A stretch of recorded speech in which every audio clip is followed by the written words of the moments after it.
सभी हनुमान भक्तों को मेरा राम राम।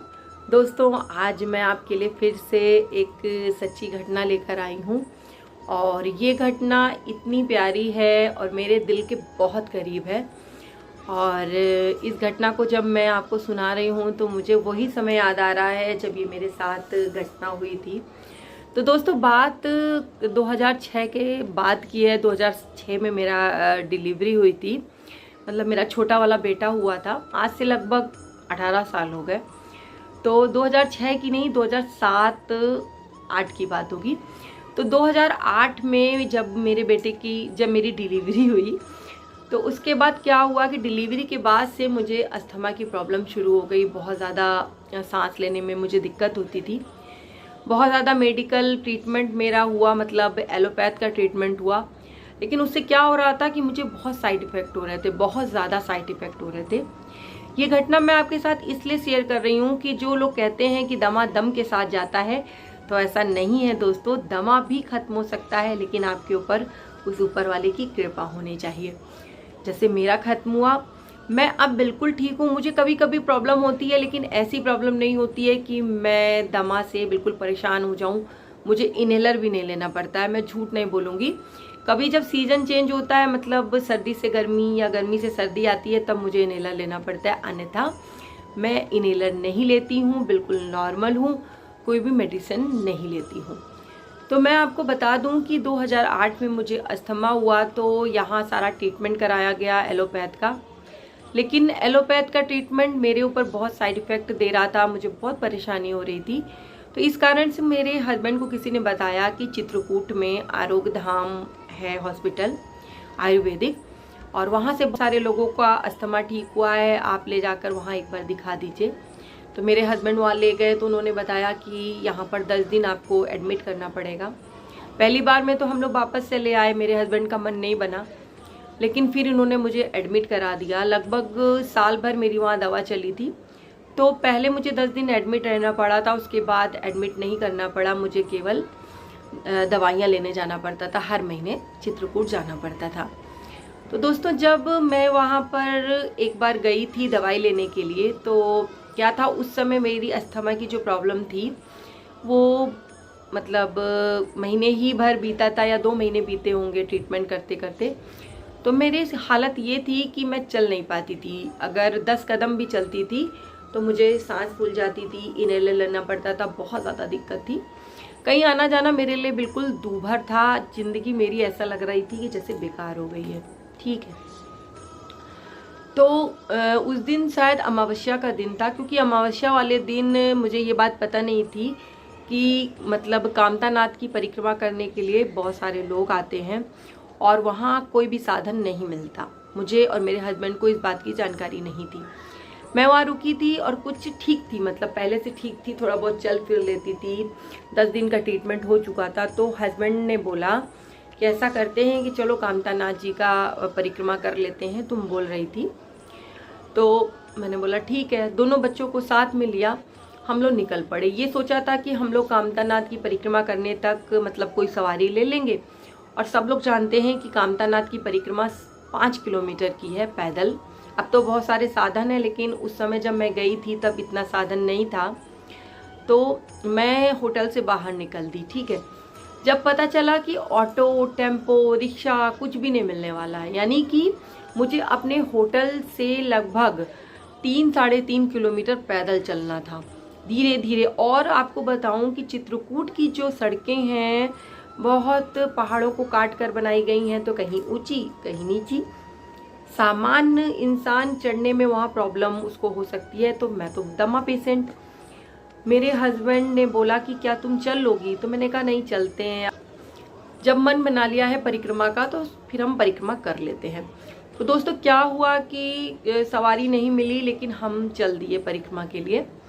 मैं जैसे जैसे आगे बढ़ती चली जा रही थी, मेरी हिम्मत टूट रही थी, क्योंकि चलना मेरे लिए बहुत कष्टकारी हो रहा था। ऊपर नीचे की चढ़ाई, मतलब थोड़ा सा ऊपर फिर नीचे, फिर थोड़ा सा ऊपर फिर नीचे, मतलब आप समझ सकते हैं कि अस्थमा पेशेंट के लिए चढ़ना कितना दिक्कत कर सकता। मैं परिक्रमा के बिल्कुल मुख्य द्वार तक पहुंच गई।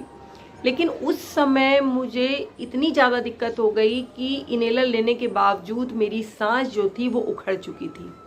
और एक बार जब मेरी सांस उखड़ जाती थी तो वो घंटों सही नहीं होती थी। इन्हेलर लेना पड़ता था, गर्म पानी पीना पड़ता था, रेस्ट करना पड़ता था, लेकिन फिर भी घंटों मैं नॉर्मल नहीं हो पाती थी। वो ही मेरे साथ हुआ।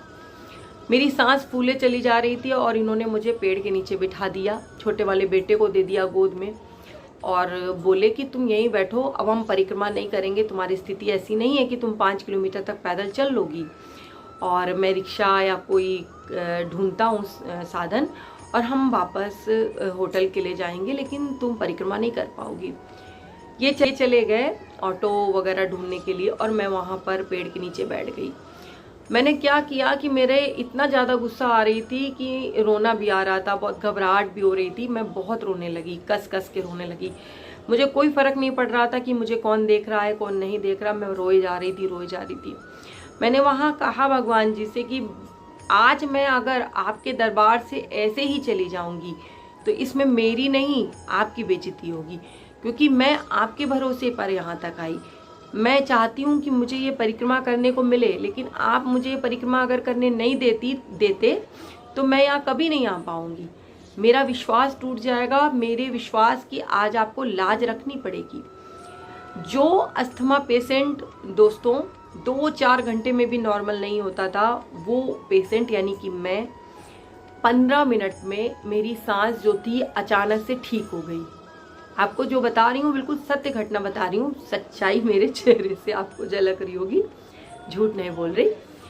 क्योंकि झूठ बोलने से दोस्तों क्या होता है कि दूसरों को अगर इस चीज़ का वो हो जाता है कि झूठ है तो मान लीजिए आपको सच लगेगा, लेकिन मुझे तो पता है ना कि वो झूठ है। लेकिन ये मैं 15 मिनट में नॉर्मल हो गई। 15 मिनट में मेरे हस्बैंड को कोई ऑटो कोई रिक्शा कुछ नहीं मिला और कोई साधन नहीं मिल रहा था।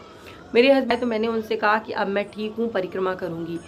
उन्होंने कहा नहीं, इतना बड़ा रिस्क हम नहीं ले सकते हैं, क्योंकि हम 5 किलोमीटर जब अंदर चले जाएंगे परिक्रमा के लिए, जब तुम थोड़ी दूर नहीं चल पा रही हो तो 5 किलोमीटर कैसे चल लोगी।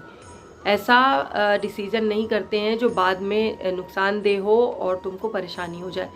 तो मैंने कहा नहीं, अब तो भगवान जी ही मेरी ये परिक्रमा कराएंगे। मैं जिनके दर्शन करने आई हूँ श्री राम जी, वो मेरी परिक्रमा कराएंगे। उनके जो भक्त हैं हनुमान जी और जिनकी मैं भक्त हूँ, वो मेरी परिक्रमा पूरी कराएंगे। आज उन्हें अपनी शक्ति मुझ में भरनी होगी ताकि मैं इस परिक्रमा को पूरी कर सकूँ।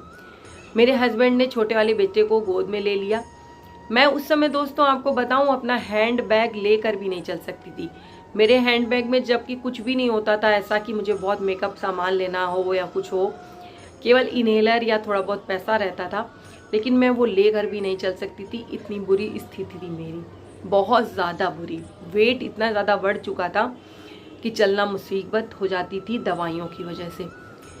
तो मैंने जब परिक्रमा शुरू की तो मैंने भगवान से कहा कि अब ये परिक्रमा मेरी बीच में टूटनी नहीं चाहिए, मुझे तो ये परिक्रमा पूरी करनी ही करनी है।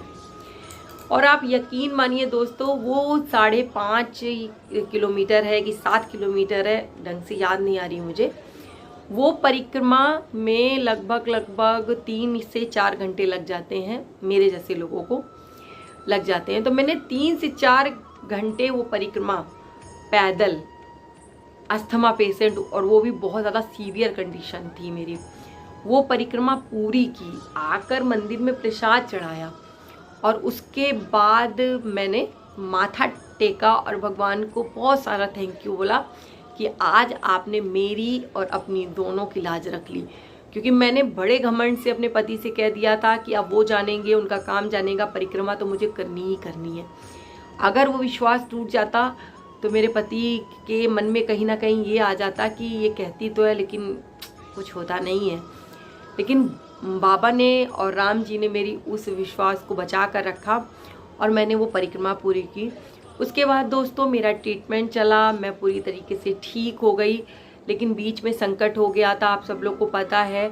तो संकट के कारण मुझे बहुत लंबा संघर्ष करना पड़ा था। उसके बाद बहुत सारी चीज़ें मेरे साथ हुई, वो कभी बाद में बताऊंगी, लेकिन आज के लिए इतना ही। मैं ये घटनाएं आपके साथ इसलिए शेयर करती हूँ ताकि आप सबको विश्वास हो सके कि भक्ति में बहुत शक्ति होती है।